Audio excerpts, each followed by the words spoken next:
Hello, I'm Emily Douglas. It's Sunday, November 20th, and this is your UFX Market Week in Review. Today we will cover some of the major events of the past week and discuss how they impact the global currency markets.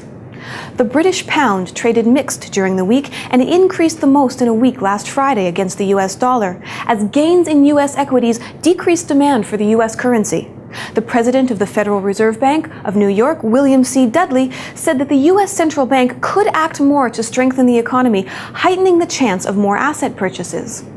The British pound was last seen trading at 158.03, which is an increase of 0.33%. In the USA, economists at JP Morgan Chase & Co. are now predicting that the GDP will rise 3% in the final quarter, which is an increase from the previous prediction of 2.5%. As investors are still trying to determine the significance that the crisis in Europe may have on the U.S. economy, data for the United States showed continuous improvement. However, the U.S. had its worst week for stocks in 2 months as traders wait to see how debt problems in Europe and the United States are tackled.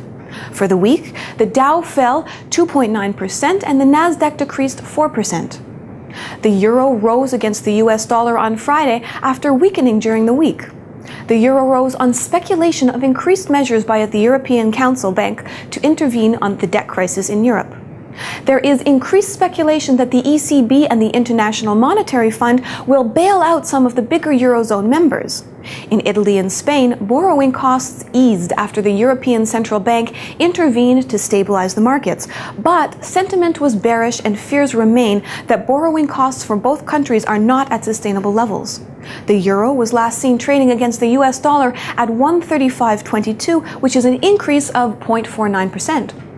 In commodities, oil rose as the euro strengthened on speculation that the buying of Italian and Spanish bonds will hold back rising borrowing costs and curb the effect of the region's debt crisis. Crude oil climbed 1% this week, moving towards its 7th straight week gain, which is the longest run in more than 2 years. Crude oil traded mixed last week and was last seen trading at 97.67, which is a decrease of 1.27%. Well, that's all the time we have for today. I hope you've enjoyed this week's review and that you'll join us next week. Until then, be sure to visit us at ufxmarkets.com for all of your online trading needs. For UFX Markets, I'm Emily Douglas. Good luck and happy trading.